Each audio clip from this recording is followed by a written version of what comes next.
Now, how can we detect the lane markings? We're going to see a very simple algorithm first, and then we're going to talk also about a deep learning based solution. Let's start with the very simple algorithm. By looking at this image, we see that the lanes or the lane markings are typically bright and they are easy to distinguish from the dark background that they are painted on. And that means we can compute the gradient of this image and we can find the contour of these lane markings as strong gradient responses. For example, we can filter that image horizontally with this horizontal kernel -1, 0, +1. And then if we look at the gradient image, in this case, what is illustrated here is the absolute gradient image, then we get something like this. Alternatives to using these very simple gradient filters would be to use steerable filters or specific templates. If you know the width of these lane markings and the geometry of the road, then you can make use of this, as well as learned features, of course. Now let's stay simple and look at this simple gradient image. What we can do is we can go along each image row, here's one example in red, and find large gradients. Now this is the absolute value of the gradient as already mentioned, but we know the sign of this. And what we can see is that there's always two peaks here next to each other if we have a lane marking, because there's a strong gradient at the left side of the lane marking and there's a strong gradient at the right side of the lane marking. And so we can use this information to filter outliers. We can filter outliers, for example, by, well, if a depth map is available, we can filter points that are not on the ground plane. We can fit a 3D plane to the depth map in front of the vehicle and assume this is the road. And then we get rid of all this background noise here from the trees. And we can remove isolated points like this one here, for which there is no opposite gradient in its immediate vicinity, like in this case here. So it cannot be a lane marking. It's some outlier here. Now here's the result of this very simple process, which for this simple image works maybe surprisingly well. And we can see in green the detected left boundary of the lane marking, and in red the detected right boundary of the lane marking. And we can also see some outliers that are left. We can further reject false positives using some heuristics, like detecting non-straight markings, or by robust fitting using random sampling consensus. What is also important to note from this picture here is that not all lane markings have been detected. In particular, the one here at the very left, which is seen at a very slanted angle due to the perspective distortion, we were not able to identify. As you can see, the gradients are very faint, and it's hard to distinguish the white color from the gray road surface, and so it was below the threshold that was used here to detect the lane markings. If you have such a threshold-based approach, then of course there's a trade-off. Depending on how you tune that threshold, you either detect like all the lane markings that you want to detect, but you get a lot of false positives, or you're not detecting all the lane markings. Now, as already mentioned, what we are actually interested in is not the lane markings in the image domain, but in the bird's eye view.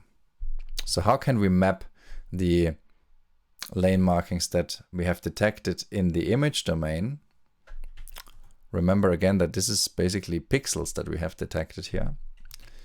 How can we map them into bird's eye view? And the process for doing so is called inverse perspective mapping, and it's illustrated here. Inverse perspective mapping maps each pixel on the image plane. This is rectangle here is indicating the image plane to the respective ground plane point. So for example, this pixel UV on the image plane would be projected onto this pixel XY on the ground plane, where UV is represented in the image coordinate system, and this point here on the ground plane is represented in the road coordinate system.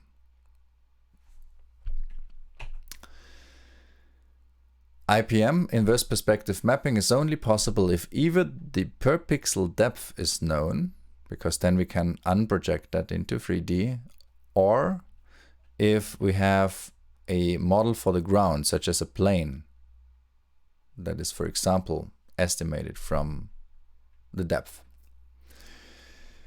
The other components of this figure here are the transformation, RNT, the rigid body transformation between the road coordinate system and the camera coordinate system.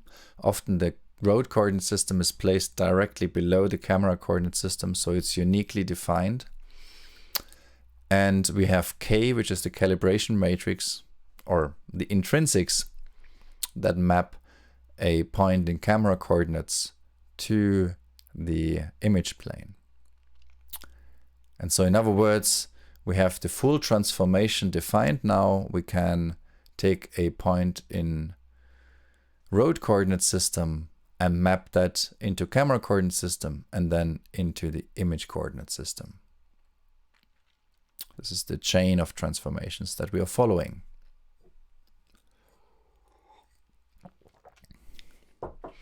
Now, how can we obtain the ground plane? In other words, how do we get the extrinsics, the rigid body transform RNT that transforms the road coordinate system into the camera coordinate system, or a point in road coordinate system into the camera coordinate system? And one solution to this is very simple. We just assume a fixed plane that has been determined a priori, because we know that the camera is not moving on the vehicle and it's always fixed with respect to the vehicle, and so it's approximately fixed also with respect to the ground if we are not driving in overly hilly terrain. Now, of course, this is not a very good model, because the vehicle will, it will pitch if you're accelerating or if you're braking. It will go like this. And so if you assume a fixed plane, then of course, if the vehicle goes like this assumption is not true. So what's better in practice is to estimate the road plane, and you can estimate the road plane by, for example, stereo or LiDAR measurements. And if I have stereo or LiDAR, I have a 3D point cloud, and I can, maybe using a semantic segmentation algorithm, or just assuming that what is in front of me, directly in front of me, like this area here, is actually belonging to the road, I can then fit a plane to these 3D points, and that defines my ground plane. So this is something that's commonly done. And then there's, of course, a little bit more sophistication to it. So you want to track this road plane estimate over time and be robust to outliers and so on. Now, this is how you get RT, right? By fitting a plane to a 3D point cloud. The 3D point cloud is specified in camera coordinate system, so if you fit that plane to the 3D point cloud, you get this rigid body transform. Okay? Now, let's assume this has already happened, so we know R and T already. Given R and T, then a pixel in the image can be mapped to the ground plane as follows.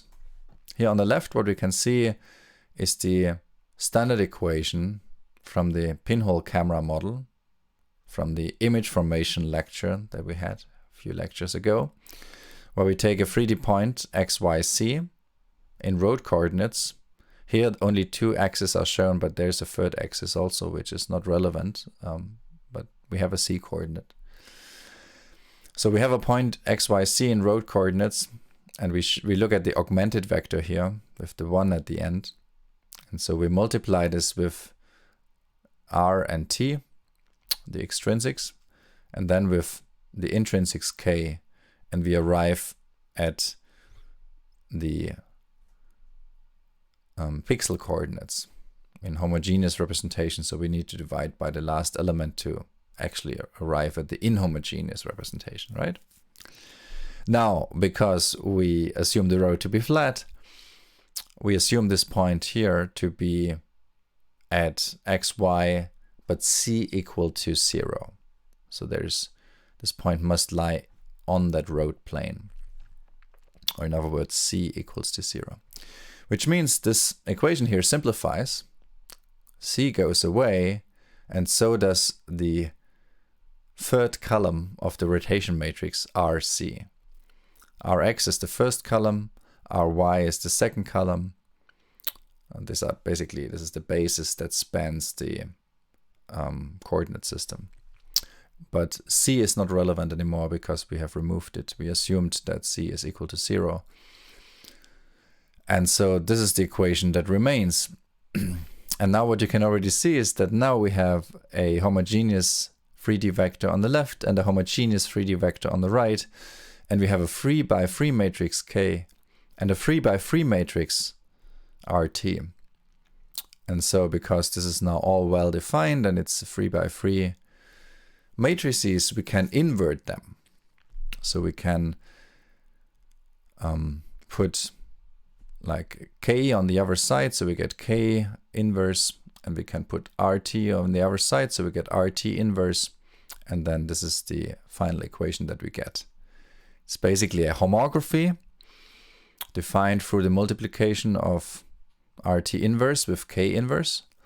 And if we multiply the homogeneous vector uv1 with that homography, and then we divide by the last element, we get the inhomogeneous version of the point on the road in the road coordinate system, so we can read off x and y directly. So it's basically just a multiplication with a 3x3 matrix, very simple. And here's an example. This is from a very old paper from Bartozzi and Broggi, Gold, 1998. And you can see how this looks like. You can see also that points that are far away, they get quite heavily distorted. So you have a lot of uncertainty in these regions, while in the close range, the measurements are more precise. And if there would be a car here, it would be also heavily distorted because it doesn't respect the plane assumption. But in this particular scene, it's an empty road. So you can see how this empty road gets transformed quite nicely into this bird's eye perspective. Here we have examples where also vehicles are present.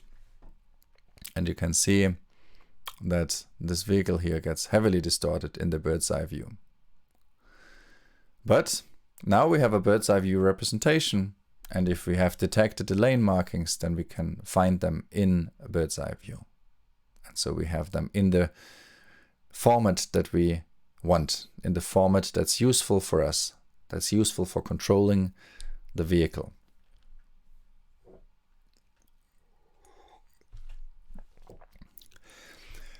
Still, we have done this conversion, but still we are having just pixels, right?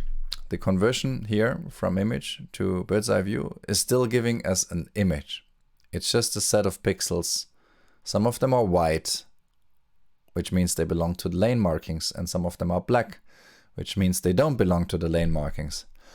But it's just a set of pixels, so it's not extremely useful yet to control, because it's just a set of pixels. And instead what we want is a set of parametric curves that we can use for controlling the vehicle, that define our path that we want to track, maybe using a pure pursuit controller.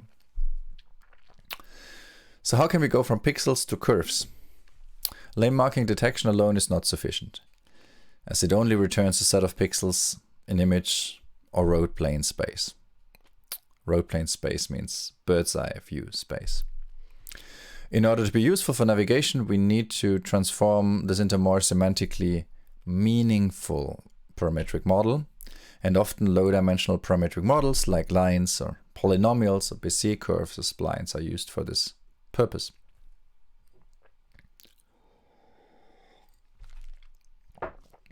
As a little remark, this is a multi-model fitting problem. We have basically one model per lane marking, but we typically have multiple lane markings in the image, so we need to estimate a model for each of these lane markings. So we can't assume there's just one model. We have to also determine how many lane markings we have. And that's called a multi-model fitting problem. And furthermore, outliers must be handled. Of course, the model must be robust to noise.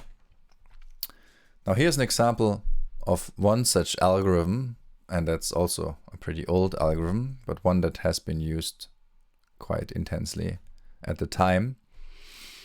In this case, the lane markings have been detected and transformed into bird's eye view, as we just discussed, and then a parametric spline is fit to these lane markings using a ransack procedure by randomly sampling points on consecutive segments and fitting a spline to these points and then evaluating how well that spline overlaps with the as lane markings identified pixels. So here on the top you can see such a spline which is determined through some control points and is through these then fit to the lane markings, and then there's a scoring function here. So we're not going to go into detail, but there's a scoring function that tells how well that spline fits to the observations, which are our detected pixels. And then there's some post-processing that removes some outliers and makes things more smooth and coherent. And here are some results. You can see how this very simple algorithm works. It doesn't work super well, but it works to some degree. So you could try to steer your vehicle based on this, but you can see that it fails at intersections, and then also it's very hard to detect lane markings that are at the very left or the very right of the road reliably.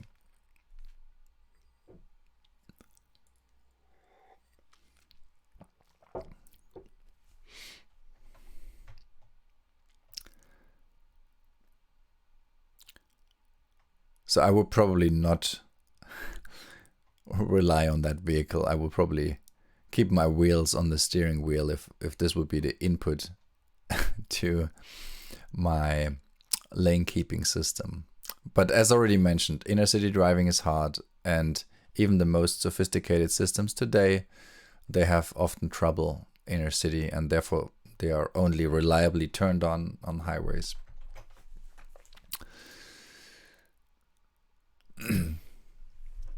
Now, this was a very simple algorithm. Can we do better using deep learning? And how can we detect multiple lanes with deep learning? Now, we could say, well, we know semantic segmentation algorithms, so we can take such an algorithm and map an input image to lane markings or to lanes directly. But the problem with this is that we have to detect multiple lane markings typically. Like we have the lanes, the lane markings on the left of your ego lane and the lane markings on the right of your ego lane, and you want to separate those. It's not sufficient to just detect them as lane markings, because if you want to fit a parametric model, you need to know which is which. And so the standard cross entropy loss that's used for segmentation, for semantic segmentation or road segmentation, is not enough here. So what is the solution to this?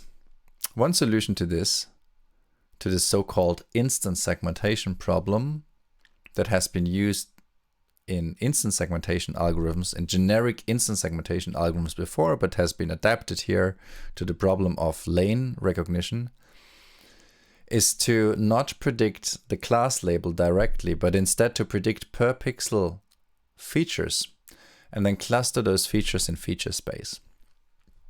How does this work? Here's the input image. We have a shared encoder that produces a feature embedding. You can see this is sort of a UNet. We have an encoder and we have a decoder here. We have actually two decoders that take this encoded information. The first decoder produces per pixel feature embeddings, illustrated with this colorful plot here, but really these are like maybe 64-dimensional feature vectors per pixel. And then here at the bottom, we have a segmentation branch that does a binary lane segmentation. So this is what we can do with standard semantic segmentation using a cross-entropy loss. And then what we do is we basically mask the pixel embeddings with this binary lane segmentation such that we only consider pixels that are foreground, that are on lane markings. And now we train that model such that different lane markings, like the left lane marking and the right lane marking, are far away in this embedding space, such that when we apply a clustering algorithm on feature space, this is clustering in feature space. In this case, it's visualized as a two-dimensional space. Often it's a higher dimensional space.